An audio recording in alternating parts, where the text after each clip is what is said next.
Today's Toy Spot, we are having a look at the Diamond Select, the Nightmare Before Christmas Dr. Finklestein Collector's Action Figure.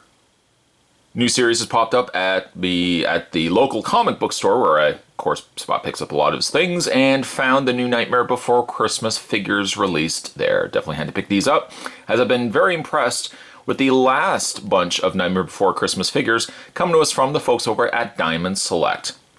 Package-wise, you've got that same red coloring as predominantly featured with the other figure releases, and down below a side profile, I would say, side profile sketch of Dr. Finklestein. Spin around the back of the package, or in this case the side of the package, and you get another drawn out image of what the original concept art was for Dr. Finklestein. Then from there, the back of the package also tells us the other two figures available, that being Santa Jack and the Mayor. A read-up says Dr. Finklestein is the resident mad scientist of Halloween Town. Never seen without his motorized wheelchair, a brilliant mind, he was enlisted by Jack Skellington to help with the new Christmas. Creating several skeletal reindeer to pull Jack's sleigh. He frequently, in the company of his stitched-together creation, Sally the Ragdoll, highly protective of Sally, he does not allow her to go out by herself, although she usually finds a way. His brain, while massive, is also fully adjustable. This deluxe action figure of Dr. Finklestein from Tim Burton's The Nightmare Before Christmas features multiple points of articulation and includes a display base. Collect all the parts to form the town square. To check out more from the folks over at Diamond Select, make sure you head over to www.diamondselecttoys.com. Spot's going to take himself a break and get this opened up. When we come back, though, we're going to get a better look at the Nightmare Before Christmas Dr. Finklestein. There's more heading your way, guys. Don't go anywhere.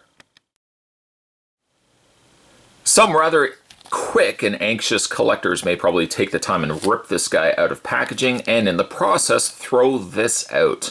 The reason why I did hold on to this is what I wanted to show you inside the bag, and that is the clip parts. There are a total of 4 that clip to the underside of the display stands if you want to then eventually join them to finish the town square. Make sure you don't accidentally throw these out, because a lot of times it's taped simply to the back card. A lot of people may just rip it off or throw the back card out without realizing that the pamphlet also has those little clips. Little FYI 411 for you. I'll put that to the side. I'm going to hold on to those because, again, I'm going to want to complete the entire town square center. As for the town square part, there's not really much to be said for it. Presumably, there's going to probably be another 3 of the same piece that are all joined together.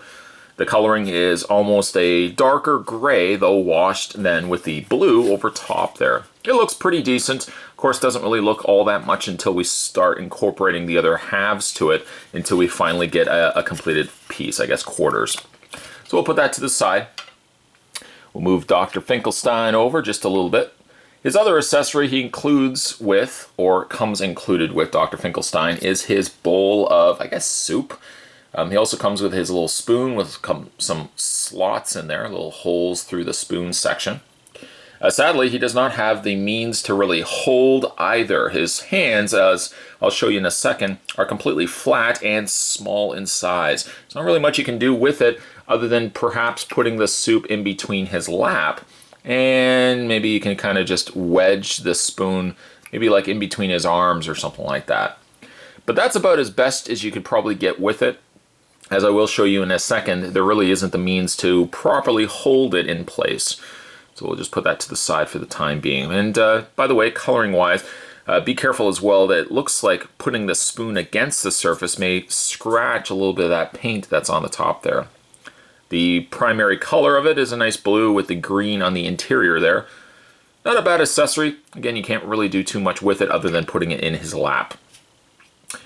As for the figure itself, the figure looks pretty good all around. It's a good size too. It seems to me, though, not having collected the NECA Dr. Finklestein, it comes across like he could be a little on the taller side. He is not built into the chair. You could simply remove him from the chair, although do be careful removing and adding him back to the chair, and I'll show you that in a second. But before we do that, let's have a look at the chair. The chair has a nice coloring to it, primarily I guess a dark almost dark reddish brown. It does look like brown, but it looks like it's got a little bit of a different shade to it. The little control consoles, while I initially thought could be movable, they are staction. They can't move. They're sculpted into place. So be careful that you don't accidentally want to bend it, thinking that you could. You simply can't. It is completely just sculpted like that. On the undersides, he's got his little struts to hold his feet. And he's got the one singular wheel on the back, which is not movable, I might add. The back has some nice stitch work to the back of the chair. A little stitched on the backs there, and also on the sides, giving a nice look of almost a leather material. It does roll well, despite for the fact that the back wheel does not move. The back wheel also supports it quite nicely too, prevents the wheelchair essentially from tipping back or tipping forward. It keeps it perfectly in place, and it does a good job of rolling, despite the fact that the wheel does not. As for Finklestein himself, when you put him into the chair, resist the urge to put him in this way. As he is a little wider in the bottom area, in order to properly put him into the chair, you might want to just slide him into place. But slide him into place in a way that his arm isn't going to be butting up against these, that you don't accidentally break them. So you want to kind of slide him in on an angle, and then tuck him into place there. And he does a good job of sitting in his wheelchair. Same idea, pulling him out. Yeah, you're going to have to just kind of wiggle him or slide him forward. Again, we'll put the chair right there. Let's look at Dr. Finklestein, who is a little more limited in posability, as it could be expected, because again, like he doesn't serve a purpose other than sitting in his chair. He's not going to be up and walking around, so to speak. He does have some posability, though very limited. His legs appear to be on a ball joint, no individual hinges or rotations on the ankles, and his arms also appear to be on ball joints. But as you can see probably from his hands, there's no real means to hold the spoon, as the hands are completely flat, and that's about as much as you're going to really get out of them. So holding or wedging the spoon in between his arm and the arm of the chair, this might be your better, more accomplished look. The face is good. I feel like the face, though, is a slightly off color from the dome that's actually on the top that opens and closes. As you can see, it's a much brighter white at the top and a more dingier or creamier white further down below that. A small little nitpick, it's not too big of a deal really. The texturing on his outfit, primarily this longer mad scientist jacket, so to speak, it actually looks pretty good. Pretty good all around. And let's not also forget the fact that he also has ball joints in the head, which also helps for a little bit of pivoting left and right and up and down. Yes, you could probably expect, as you probably have already seen, the dome opens on his brain. The brain, I thought was removable, but it is not. It doesn't look like it actually can come out, or if it is, it's extremely stuck in there. I don't know if I would take the means to try to pull it out. I'm imagining it's probably sculpted into the head cavity. And then the dome opens and closes. Now, the dome, when the back of the, as you can see there, it's a little latch. It doesn't do the greatest of jobs of latching, though. And in fact, a lot of times you might find closing the head, it leaves like a little bit of like an opening or little gap there.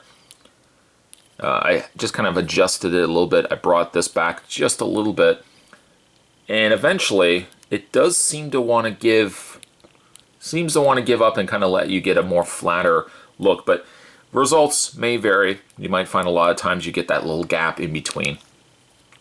I guess it reveals to itself that he has a brain compartment underneath. He again kind of thrown together like Sally. Not a bad looking figure. It's more certainly a staction figure, and I feel like a character that sits not in the foreground along with the likes of Sally and then Jack and stuff like that, but as a character that can kind of just support them behind. It's a nice fill out collection. I think they did a good job on Finklestein here. Be it for, of course, I just don't feel like the head closes as well as it should. Maybe if there had been like a little latch, but then you run the risk that little tab would have possibly broken for repeated opening and closing of the brain. Or really what you could also do is just leave it open if you want to have more fun that way as well. A good figure, a good effort by Diamond Select. They seem to be doing a great job on the Nightmare Before Christmas line. Finklestein could have been a little bit better, but all around a decent figure to say the least. Today's toy spot was having a look at the Nightmare Before Christmas. This was Dr. Finklestein. Stay tuned, guys. Spot's going to have more toy spots and other videos heading your way. As always, thanks for watching. See you next time.